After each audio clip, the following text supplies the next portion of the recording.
Alright, so now at the pedals, on the DSGs, all you gotta do is just rip out the insulation on the inside and just poke through the insulation on the other side.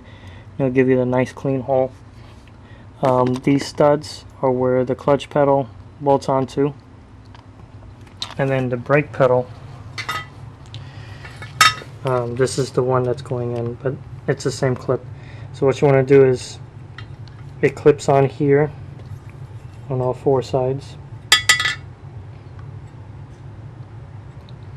and what you want to do is pry it out on where those tabs are, and it just pulls out. And there's a 13mm bolt that goes across the top.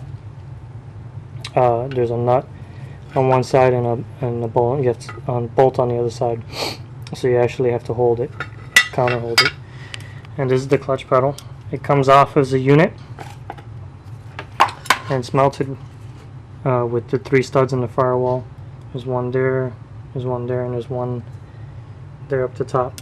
It's with 3 13mm nuts, and it slides right out. It comes off as one whole unit. It's way easier than it is on the Mark IIIs, because on the Mark IIIs you actually have to remove, well, not really remove, but you actually have to add it to the pedal cluster. This one you kind of don't. This is the donor trans O2J from the 2.5. It doesn't, and I have the VR6 O2J from the 99 Jetta already into the car. This actually came in handy because the Mark IV axle flanges are much larger than the Mark Vs. So I removed the Mark IV axle flanges, and I removed these off of that Mark V. I took them out and basically swapped them. So this now has the Mark IV axle flanges because I don't want gear oil all over my garage. But they swap perfectly fine. They slide right in, no problems at all. And that's it for that issue. Okay, so this is the starter bypass. As you know, the car will not allow you to turn on the car without the DSG. It locks out the starter completely. So what you want to do is, this is the steering wheel control module. Everything that you do in the steering wheel goes through this. The turn signal stocks, all of the buttons, the wiper buttons, the wiper stock, even your ignition goes through this, and it sends it to the central electronics module right here.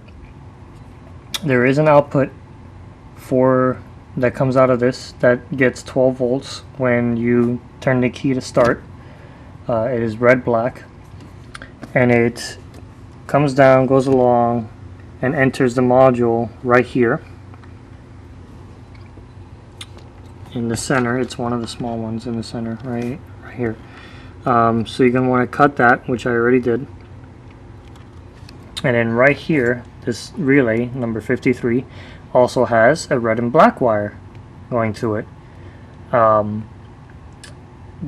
That is the wire that activates this relay and kicks on the starter. And it comes out of this plug right here. So what you want to do is, the output coming from the steering wheel module, you wanted to connect it to the wire that goes to the relay. So now you're essentially your ignition, your key cylinder is directly connected to that relay, like it used to be in older cars. I do not know if this also disables the chip, the key in the chip. So now anybody can turn this car on. I don't know. But that's the only way you're going to be able to get this car to start, with the key with the DSG not connected, since you cannot tell the car that it is a manual. So this is issue number 2, is the reverse wire. How do you get them to turn on? Well,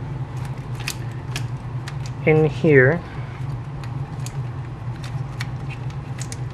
this is the plug. Okay, I didn't do that right. Okay, so this is the plug that went into the DSG. There's a red and yellow wire. That's what powers the computer and the DSG transmission. Now that wire receives power all the time, whether the car's on or off.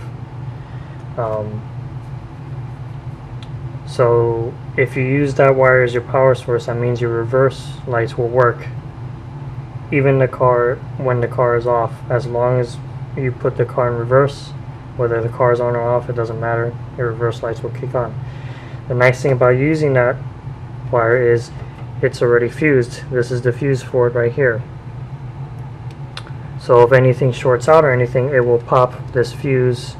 You don't have to make your own, you don't have to run your own power line off of this or the battery or anything and fuse your own wire. It's already done through here. So that's nice and convenient. So you want to tie one wire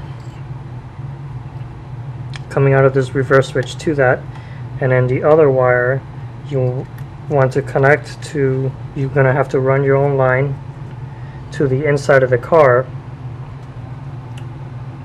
and I'll show you which wires to hook up. But essentially what you want to do is you want to cut the wires going to the actual reverse lights and connect it directly to the switch, so the switch actually triggers the lights directly.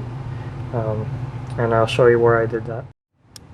Okay, so we're inside the car, and in there, right next to the left of the clutch pedal, there's a boot, and you just run the wire through that, and you end up, and you can run it along the side and through the kick panel and into the runner right here.